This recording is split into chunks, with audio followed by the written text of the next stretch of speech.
today about deciding and measuring the right KPIs, especially for commercial functions like pricing, revenue management. And this was quite a popular webinar, I can say. So I think the topic really resonates with people. And I'm assuming it also has to do with these times of uncertainty, which we'll mention as well in the webinar, where what you measure and how you compare it, what you compare it to, is actually quite an important topic, and I think ever more important to understand how to do that. So if you go to the next page, Ingo, I'll do a quick introduction of the speakers today. So Ingo Reinhardt is the co-founder of Buynomics. He has over 13 years experience in pricing and revenue management. He developed the Buynomics method, so he's also really a subject matter expert on all things pricing, but also statistics and analytics, which play obviously a huge role in selecting and evaluating, analyzing the right KPIs. And I'm Paul. I'm head of sales at Buynomics. Apologies that you can't see me for technical reasons, but I'm here. I will be basically moderating today. I will be available in the chat to have a bit of a Q&A. So if you have any questions, let me know. Please use the chat to pose any questions to Ingo, and I will collect them for us to use at the end, to discuss at the end. Ingo, if you go to the next page, I'll just mention a few things about what we do at Buynomics before I hand over to you as the expert.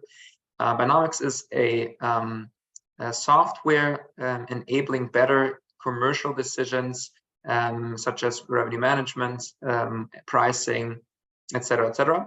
And there's really 4 things that set us apart from other vendors. Number one, that we have a holistic approach, which basically solves commercial questions like the 4 Ps with a single source of truth. We have a very good predictive accuracy. We'll talk about kind of the role of data for that in this webinar as well. Speed to insights, both in terms of how quickly you can get information out of the software, but also how fast we can implement it. And in the end, better profits, which again is a nice bridge to our KPI webinar today. And as you can see KPIs as a little dashboard here on the left-hand side of the Buynomics tool. So we're really all about measuring and improving KPIs, and I'll hand over to you, Ingo, to dive deeper into the topic in the next bit. Paul, do you want to do the 2 questions first? Yeah, sure. So I think, Ingo, you have to enable the poll which we prepared. Exactly. So we have 2 questions for our viewers today, and we just want to gauge in the first, how many KPIs do you actually measure in your current role? So audience today being mainly professionals from pricing and revenue growth management, and I would be very keen to understand what's the average. Is it really focusing on a few very important measures, or is it really kind of having a comprehensive sense of all granular KPIs? And then the second question is, how confident are you that you're measuring the right KPIs? So would love to understand for the audience today if you think you're quite sure the right KPIs are currently being measured and selected, or whether it's less so, and actually today you want to learn a bit more about what the right KPIs could be. So I think, Ingo, you can see how many people have decided. About I would 2/3, say. I'll think in one. If you still want to answer, just finish now, and I'll just stop it. Will you see the results? I think you can see the results because you posed the poll. I can see them as well. Okay. So I think maybe the users, the viewers can see them too. If not, tell me quickly in the chat down here. But what I see is that so less than 5%. Okay, we can see them now. Okay, someone is saying that they can see the KPIs now. So Ingo, what do you think about the first answer? So less than 5 is 43%, between 6 and 10 seems to be the golden middle with 51%, and only very, very few people, 6%, measure really more than 10 KPIs. How does that compare to your experience or expectation, Ingo? Yeah, I think that's it's in line with what we expected. We wanted to track these over time to see, maybe add some more detail in here so that we can track it over time to see if there are changes. But in general, I think that's very much in line with what I expect. Confident, I would say, somewhat confident. I think this also resonates with experiences that I have from other areas.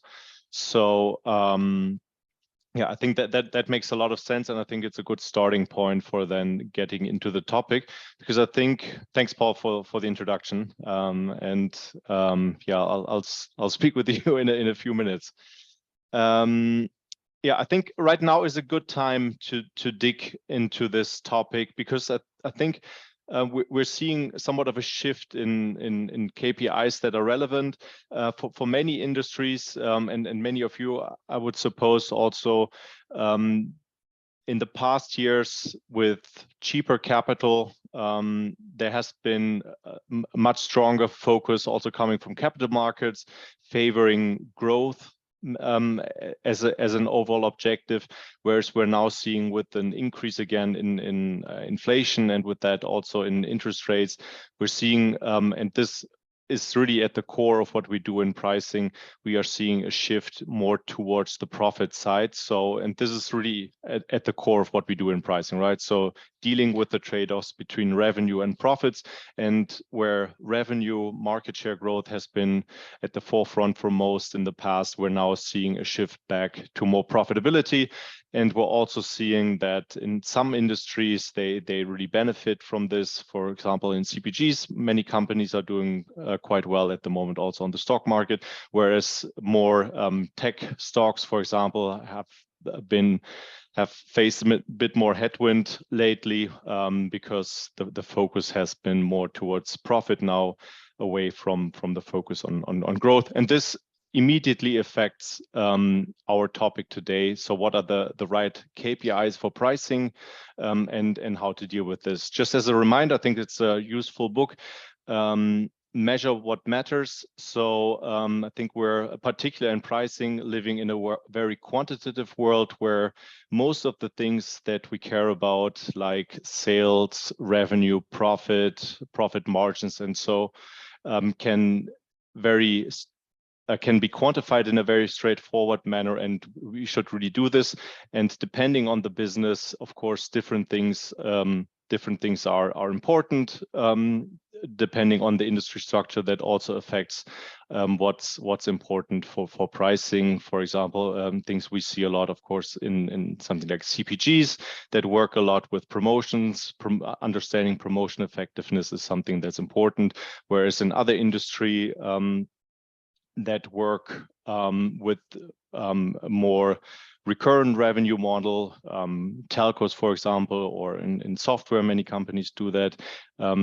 Things like customer lifetime value are, of course, much more important, where you not only maximize the profit or the revenue you have with a customer in the short term, but you also look for churn. So what share of customers you lose and how pricing affects that. These are key questions that are important, and they are also important for understanding what's important in which industry, and what KPIs are important.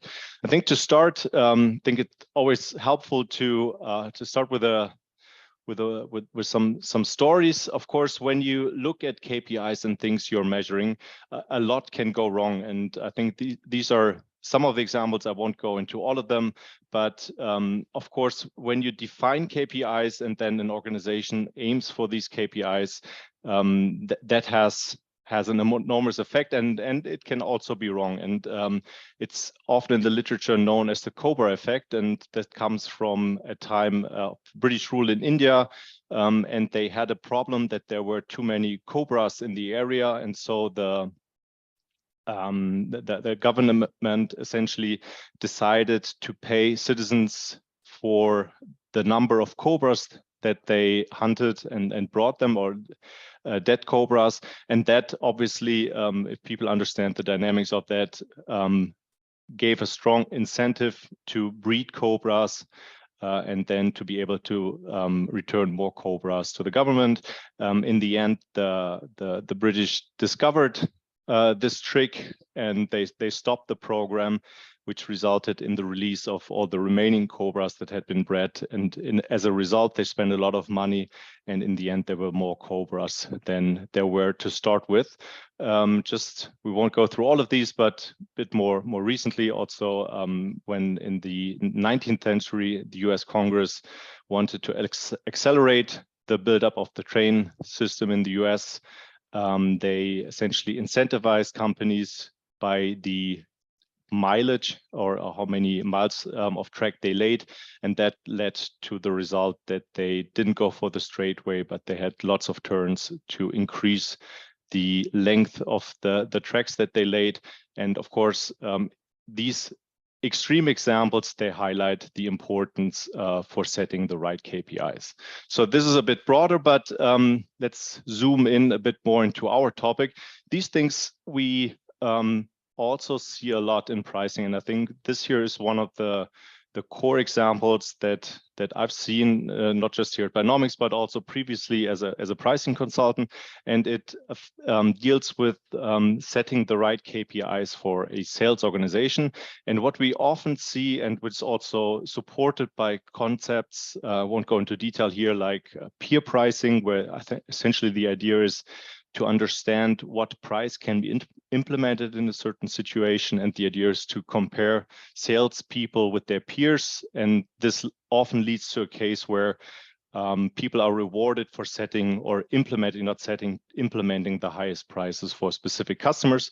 And this can be good in some instances, but doesn't always have to be the right thing. So if we look at this example, we have here on the left side, we have 3 salespeople. First one has an average selling price of 100, second one of 90, and the third one of 80. And if you just incentivize them to implement the highest price, this can be problematic. Of course, as we all know, there's with the demand function, a direct relationship between price and sales volume, or success rate in this case. And we see that typically, as in this example, the salesperson with the highest price has the lowest success probability. And if you then compute that or translate that into a profit, you see that actually the salesperson with the lowest average selling price has the highest profit. So this is a very simplified example, but I think it highlights a very important point that we have in pricing, and that's from my experience affects many companies, that it's very difficult in pricing to focus on individual targets. Here, the average selling price and reward salespeople for that. It's really important to have a general understanding of what drives the profit of the organization. And in this case, this depends not only on the selling price, but also the success rate. So I think this is an important reminder. And while this sounds really simple, this example, and obvious, I really encourage everyone just to look for these cases in the own organization where KPIs might not be optimized for the actual overall objective, be it total revenue or total profit of the organization. So how can we address KPIs in pricing? So to start with, I think what we often have in pricing or revenue management is that it's both very simple and also very complicated to implement in the end. Simple because everything that's relevant, and it's highlighted here with this, essentially the demand function, everything that's relevant for pricing is very straightforward. It's sales volume, it's revenue, it's profit. And if you want, often these are more vanity metrics, things like market share and so on. And these are linked in a very straightforward way. So in a simple case with just one product, it's really straightforward to understand when you understand the demand, what your revenue is, where your revenue optimum is. It's typical, or it's always there in the one product case where the price elasticity is -1. You have your profit optimum, which is always there where margin times elasticity is -1. So for example, if your price elasticity is -2, then your optimal margin is 50%. And if your objective is optimizing the profit, you should go for the point where your margin times elasticity is -1. So in this sense, it's really straightforward. And the question of should we aim more for profit or more for revenue is often not within the pricing or revenue department, but it comes from upper management. The CEO sets the priorities, typically based on what shareholders prefer. And then it's the key job of pricing revenue management to then set the proper pricing to implement that goal. Of course, that's in the very simplified world, that's very straightforward if there's just one product and we know everything about the market. But in the real world, of course, it's a bit more difficult. And to implement that, I think to add a bit more complexity, it's also important when we then do the actual work in a pricing or revenue management department, when we set the KPIs, that there are different ways of different KPIs to set. So here we ignored in the simple case everything that we have on the next slide. But in the real world, of course, there are different things that are relevant, and often some companies might do well, others do a bit more poorly, and it's really not in the hand of the pricing manager to affect the total result. So one of the key questions is always, should we incentivize actions? So should we incentivize the number of price changes? Should we incentivize price increases, or should we incentivize the results of the pricing? So the revenue outcome or the profit outcome. The other question that's often relevant is, should we, particularly when we have a sales organization, should we incentivize high performance, or should we incentivize improvement of performance? Of course, if you incentivize high performance, you incentivize the really good players in the team, but you take away a bit of the incentive from the low performers. But it might be that in an organization, it's much more important to improve the low performers than to further incentivize the high performance. Pricing, of course, in particular, the KPIs play an important role in the overall strategy of the organization. And this is something we just want to highlight here.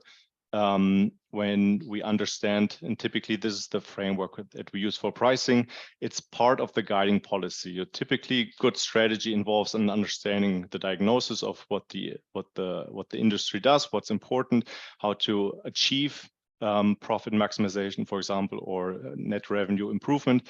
And this is typically then implemented with a guiding policy, have a broad or narrow portfolio, work with promotions or not work with promotions, and so on. And this is then supported by a system of KPIs.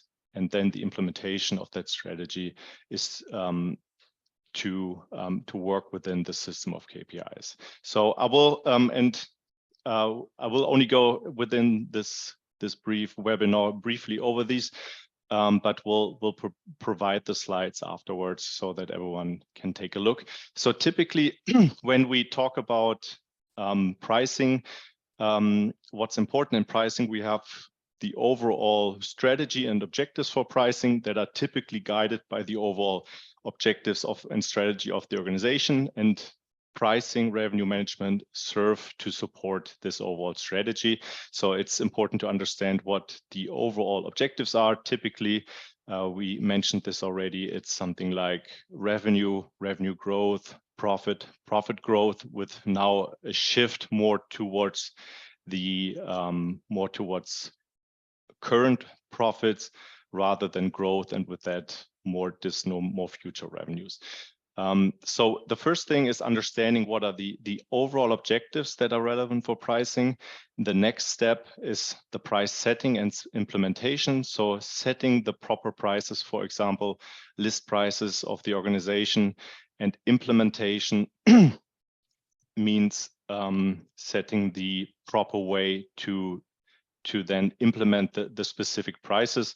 So for example, in a consumer goods example, you set list prices, and then the implementation part deals with splitting the overall margins between a retailer and a manufacturer. And there are different ways of measuring the split. It can be either, or measuring success here. It can be on the price setting part, measuring price increases. It can be total margin between actual end customer price and COGS. And the second part, the implementation, deals with splitting the margins between retailers and manufacturer. What's often, in my experience, a bit neglected, but is really important, is also measuring or understanding the pricing organization that supports all of this. So once you go beyond the simple example that I showed with the demand graph, where you only have one product, have complete transparency on the demand function and so on. If you don't have that, but you're living in the real world where things are more complex, you always need, and I would say every major organization that I've seen has it, a pricing organization, and that typically is based on a certain technology that's been used, certain data sources that are available, processes with which the organization runs, and then of course the team that makes it all happen. And also here we have a number of KPIs that are important. So for example, when we think about technology, it's becoming more and more important to understand the share of the processes that are being automated. So do you have something like a dynamic pricing or a pricing system that runs to some extent automatically in the organization?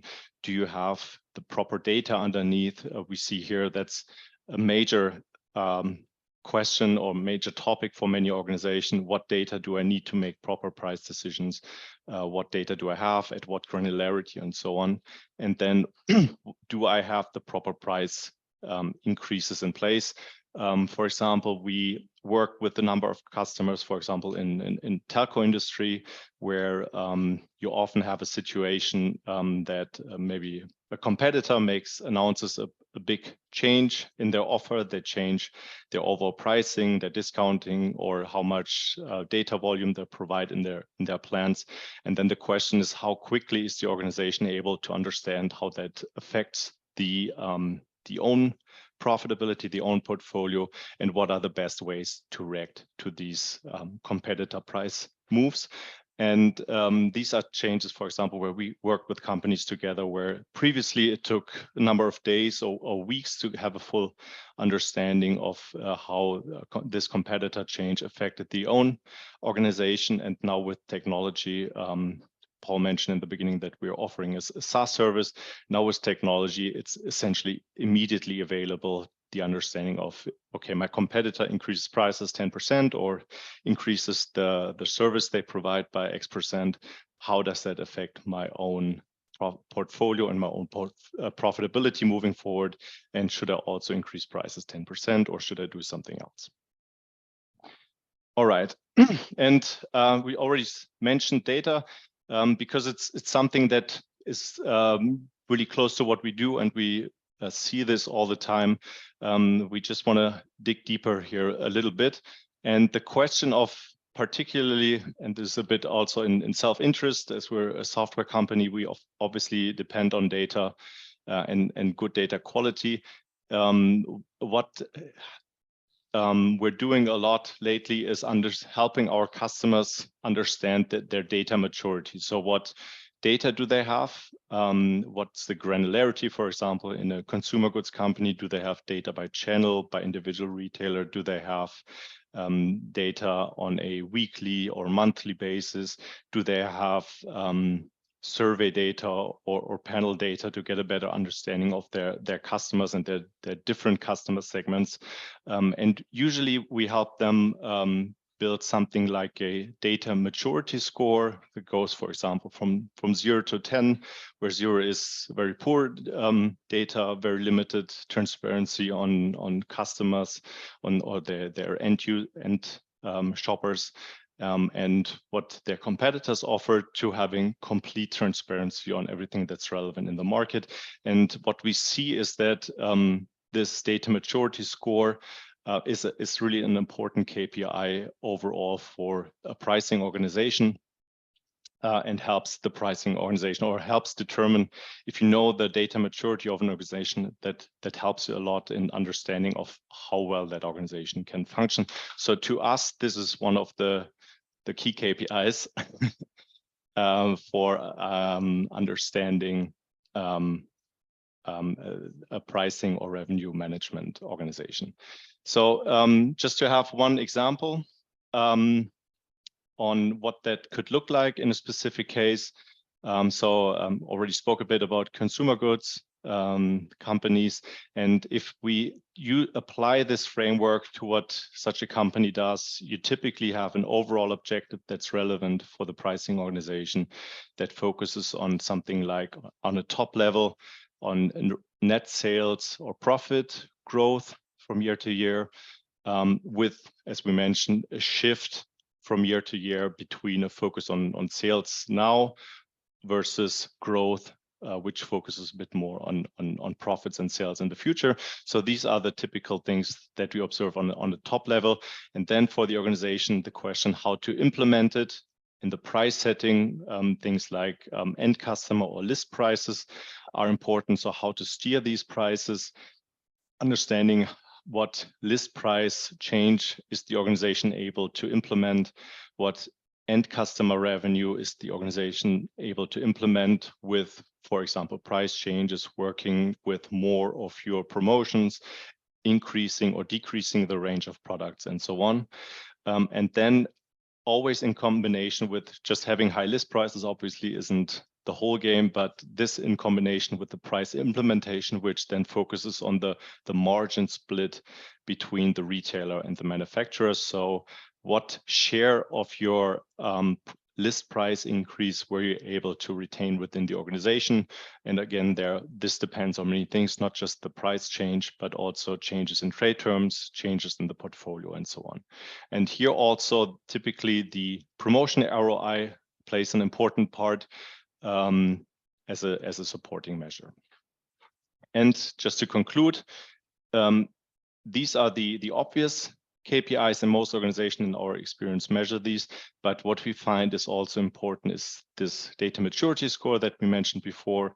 Also a precision in forecasting. So having the ability in the organization, if you say we increase price, let's say by 10%, will I lose 5% in sales, 2%, or maybe 20% in sales? Having an understanding of how accurate the forecast is. This is where technologies like ours are very helpful for organizations, and also the time requirement required to make these changes. So how fast and efficient is the organization?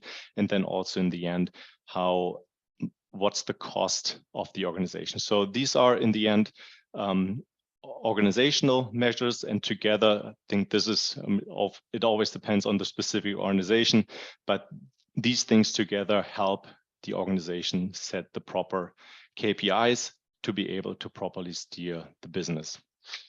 Maybe one last thing before we conclude. I think we're already close to the end of the time. I think there are two. So I think the KPIs we presented so far, these are fairly straightforward. And but the question always is, so if we take something like promotion ROI, is it actually, how important is this ROI, or is this just some nuance? Maybe it's even better for an organization if it has a lower promotion ROI but has a larger base margin. So there are cases like this, and because a single KPI doesn't tell the whole story. You need to have like a system of KPIs that together help you steer the organization. But to be able to do that, you need to have an understanding of how individual KPIs relate to each other, how does the precision in prediction affect the overall margin or the overall profit? So for this, you need to understand the relationship. And one thing that's often been discussed is having more sophisticated KPIs, not just sales, revenue, profit, but something like price quality, which measures how close the organization prices to the optimum. I think I've seen a lot in the literature, a lot of on LinkedIn and other sources that discuss this.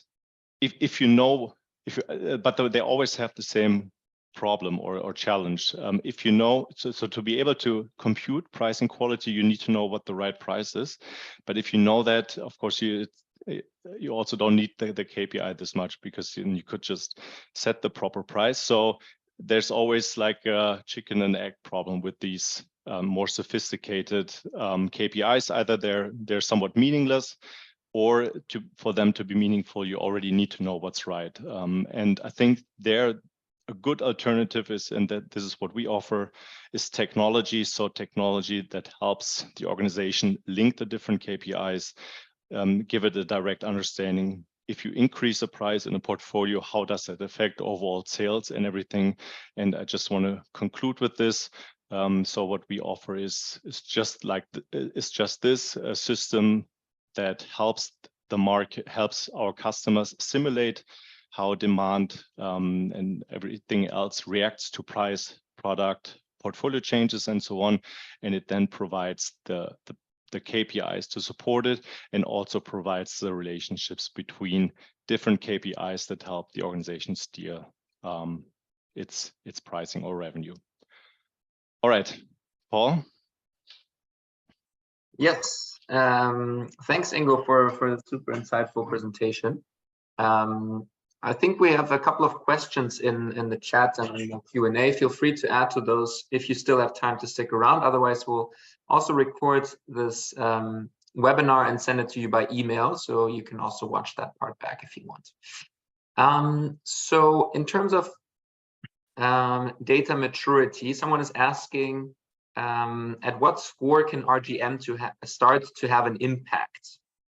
And my sense is that this is quite subjective in terms of the score itself, but maybe you can just add some insights into how we usually work with such a data maturity score. Yeah. So the score doesn't have the impact, but the score measures what has the impact. So if you have, for example, if you can steer your pricing on a very precise level. For example, you're an organization that sells to different customers, and you have the transparency of how these different customer segments react to price changes, then you're able to actually optimize your pricing specific to these different customers. And the pricing score, or the KPI, measures how well the organization is able to see these differences between customers and steer on a specific level. Is it able to steer pricing or price differences by channel, or even or only broadly within a market? And this ability is supported by this data maturity score, and it shows how well the organization is able to do it, and also highlights what the organization needs to do to improve the score, and with the score have more transparency on that is needed for better pricing decisions. Okay. And then someone asked, kindly give example of sophisticated KPIs.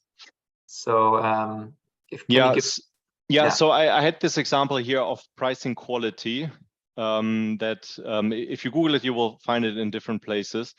And it typically means something like, how close are you to like the best price, which is, if you can list it, of course, that's very helpful. But if you know the right price, then you could also set it, right? And there are some of these more sophisticated KPIs that try to get to that try to integrate different like, let's say, basic KPIs that we presented here, and turn them into one KPI that sort of solves the trade-off. You have another case like this in the relationship between list price increase and the share, the switch in the margin split between a retailer and a manufacturer, for example.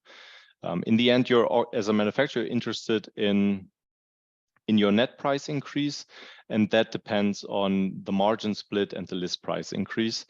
And the idea is always to integrate different of these KPIs into one that's closer to what you actually mean, but the trade-off is that it becomes less useful, because if you have this pricing quality, it's not clear, for example, what you need to do. Do you need to increase or decrease your price? And this is like the general trade-off. And what we propose is that this trade-off is replaced or supported by some technology that is able to assess the whole system. All right. I think that's all for questions. Obviously, you can always reach us at Buynomics if you have more questions. I'll leave our email in the chat. You can also answer to the email that we'll send you as a follow-up, including the webinar recording and the slides. Ingo, if you go to the next slide, and we can just quickly have a look at what the next upcoming topics are. So we have the history and future of revenue growth management, pretty interesting in terms of where it came from and where it will go. And then we also have kind of the combination of pricing, revenue management, and AI and machine learning, which are obviously hot topics these days. And it's good to kind of separate the hype from reality. So stay tuned. You'll get invites to those in the next few weeks. And yes, looking forward to seeing you there. Thanks everyone. Have a great weekend. Looking forward to the next one. As Paul said, we have a number of webinars coming up. We're also we want to add some new formats, interviews with experts from different areas in our discipline to broaden the spectrum. We hope to offer lots of interesting content in this new year. So thanks for joining. Looking forward to seeing you the next time, and have a great weekend.